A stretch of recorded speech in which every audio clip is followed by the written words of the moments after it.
Frontline Updates, where we delve deep into military strategies and updates from conflict zones. Today, we're discussing the progress of the ongoing special military operation as of July 14th, 2025. I'm your host, Sharifa Muhammad MGT.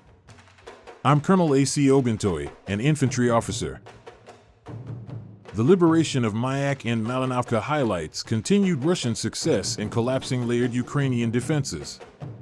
The focus on electronic warfare and reconnaissance nodes, combined with degradation of rear logistics, suggests a deliberate doctrine of information denial and sustainment attrition. With continued losses in both high-end air defense systems and specialized ISR equipment, Ukraine's ability to resist precision targeting and plan countermaneuvers is weakening. Notably, the widespread engagement of Ukrainian drone brigades and foreign-supported infrastructure signals that Russia is targeting the strategic enablers of Ukraine's operational depth, not just tactical formations. These actions collectively indicate preparation for a broader envelopment phase or high-tempo exploitation effort by mid to late summer.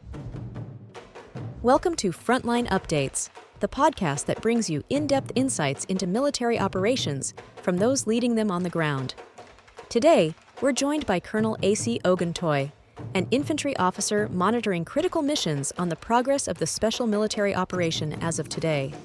Colonel Oguntoye, thank you for being with us. Thank you. It's good to be here. Colonel Oguntoye, July 14th has been one of the busiest operational days in weeks. What are the headline developments we should be tracking? The headline is twofold. First, the liberation of Mayak in the Donetsk People's Republic by the Center Grouping, and second, the seizure of Malinovka in the Zaporizhzhia region by the East Grouping. These aren't just village-level advances. They represent Russia's continued ability to penetrate multiple layers of Ukrainian defense simultaneously while degrading the logistical and electronic scaffolding that holds their warfighting capability together. At the same time, we've expanded the strike campaign beyond the front line, targeting UAV storage, ammunition production, and even anti-ship missile stockpiles, all of which were hit in 140 separate engagements. The special military operation is evolving into a complex, synchronized degradation strategy. We're no longer just removing battalions, we're systematically eroding the conditions that allow them to fight. Let's talk about Mayak. Why is its liberation so operationally important? Mayak sits at the junction of several critical supply and communication lines between northern Donetsk and the interior Ukrainian positions.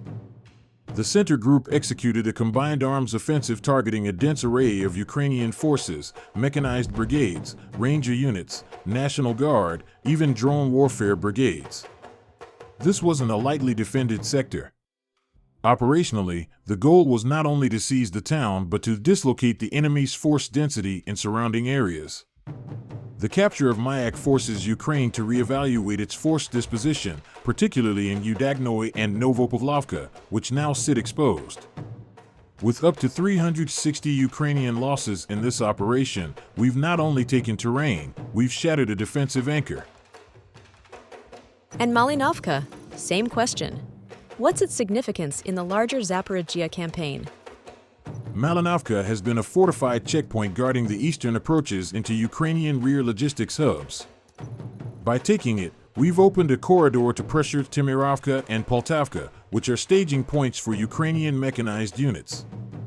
What makes this advance different is that the Ukrainian side attempted to resist using combined arms, mechanized, marine, airborne assault, and territorial defense brigades.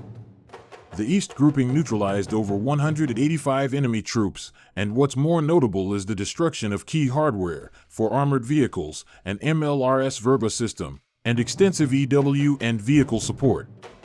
We're watching a pattern emerge where Ukraine is burning through strategic reserves to hold increasingly fragile positions. Electronic warfare and radar systems keep coming up. Why such a focus? That's a good question. Electronic warfare is one of the pillars of Ukrainian defense, especially their ability to jam drones, intercept radio traffic, and alert forces to missile threats. By destroying EW systems, 9 in today's report alone, we're effectively blinding the Ukrainian military in key zones. We're also seeing high-value targets like the Israeli-made Rada RPS-42 radar station being eliminated. This limits Ukraine's air defense response time, especially against incoming precision strikes or loitering munitions. Without radar and EW, even the most advanced NATO-supplied systems lose effectiveness.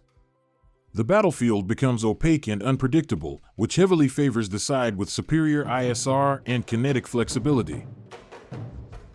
What did we learn from today's precision strikes away from the front lines?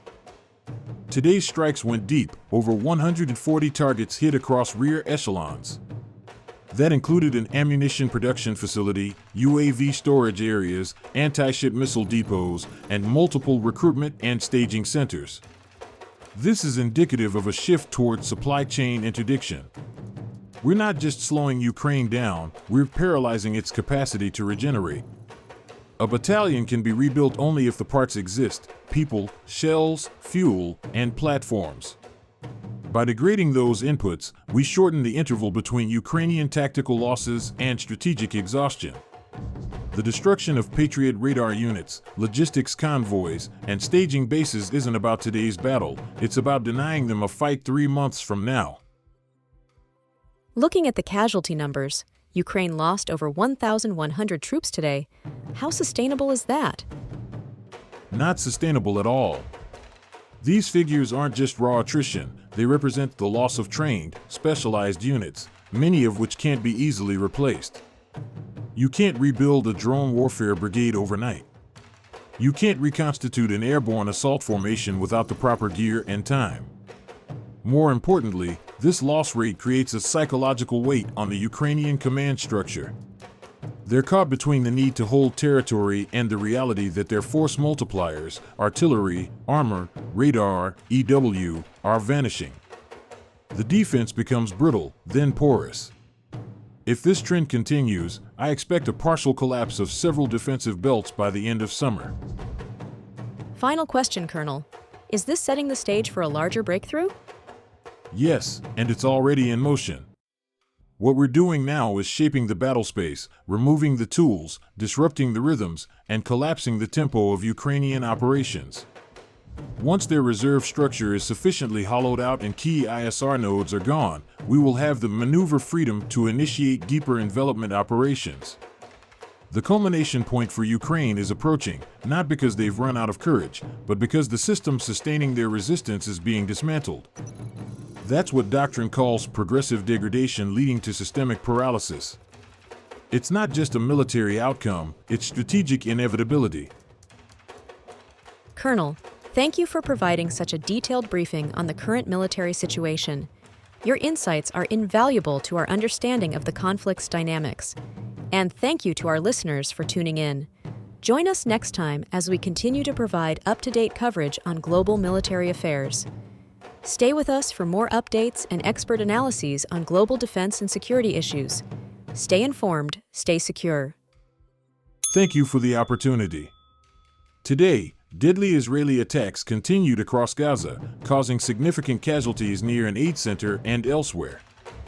Gaza's health ministry reported a total death toll of 58,000 since October 2023. Israeli forces are attacking Palestinians seeking water in central Gaza, leading to child fatalities. Gaza's health ministry stated that Israel has arrested hundreds of medical personnel since the start of the war.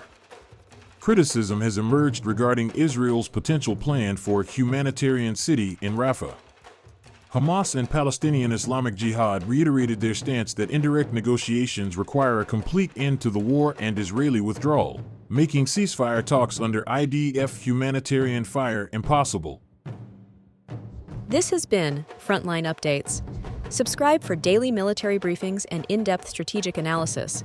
Visit our platform for maps, transcripts, and exclusive frontline updates from commanders in theater.